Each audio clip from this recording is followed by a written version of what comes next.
welcome to Mills and What was it? Myth and Smills. Myth and Smills. Welcome to the first in the Stoicism series of Myth and Smills. So we're making this on February 8th, and I read February 8th just a moment ago. So and this is I actually forgot to read February 7th. This is Ryan Holliday's Daily Stoic. I thoroughly recommend it to everyone. This is February 7th, I didn't read it yesterday. Let's see what you think about this then. Many are harmed by fear itself, and many may have come to their fate whilst dreading fate. What do you think? For me, it reminds me like so much of our stress in life is before we actually have to experience it. Absolutely. We waste so much time thinking like, someone recently we know was like, I'm going to this party back home and there's someone there and I think it might be awkward. And they'd spend hours talking about this and we're like, basically are torturing themselves before it was even necessary. You suffer more than necessary if you suffer before it's necessary. Absolutely, and you will meet that same thing with the same tools of reason and grace that you have already developed. So yeah, who's great? She's gone. Fundamentally, what that passage is teaching us is, as hard as it is, one of the biggest neuroses in the West is worry, rumination, thinking. Anxiety. Exactly, and it generates that feeling of anxiety, that feeling of stress. And, in our work, we're both doctors. Oh, yeah. Sometimes, sounded surprised. Sometimes you have a big shift coming up, for example, maybe an on-call shift. That's the first thing my mind went to. Yeah. I look at my rota and I see 7 days in a row of work. And I'm like, I'm going to do that. Yeah. Skiving off 7 days of work isn't feasible. No. That's not going to happen, and I'd feel horrible about it. Yeah. So why should I spend my time worrying and dreading and looking forward to it and thinking, that's going to be horrible? Why even think that? It's going to happen regardless of what I think about it. Because inevitably your on-call shift, if you are applying for medicine, this might be of interest to you, or in general, being a doctor, the on-call shifts can be quite arduous, can be quite stressful. Sometimes you hit gold, but you have no control over whether it's going to be a good one or not. Sometimes you turn up and there's not enough doctors have arrived, or it might just be a day where there's loads of poorly people and they're really complicated and you're managing them on your own, and that can be quite scary. But say you've got, in a week, the on-call shifts on day 7, you're going to ruin days 1 to 6.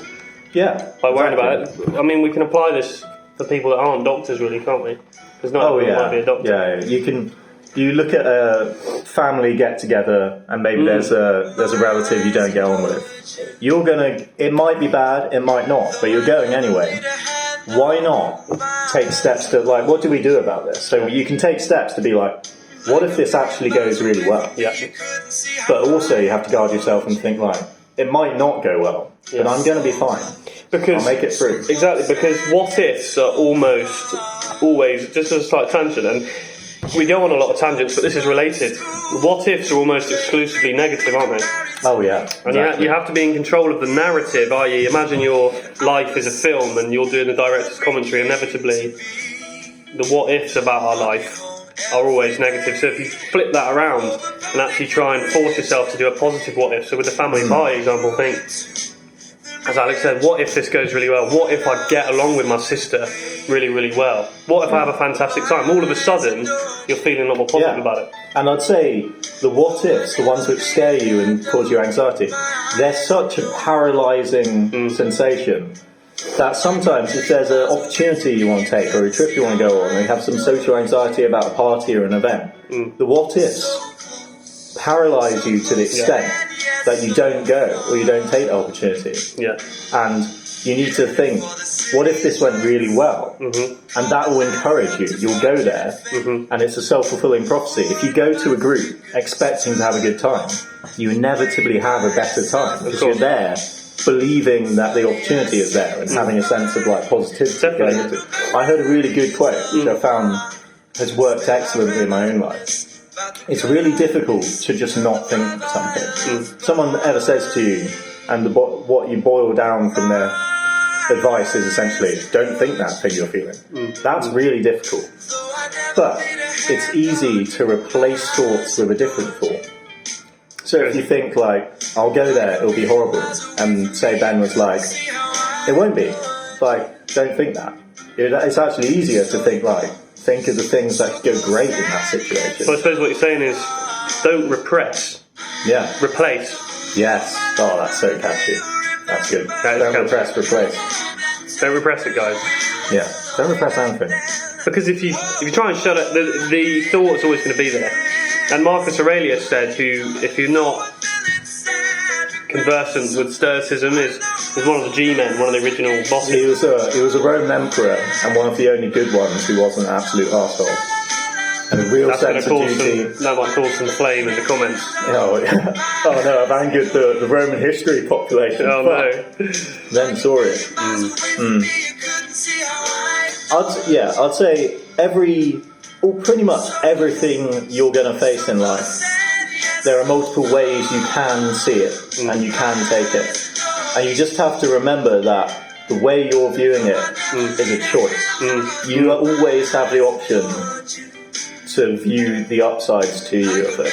Nothing is anything, remember? Nothing is anything until you frame it a certain way. Anything.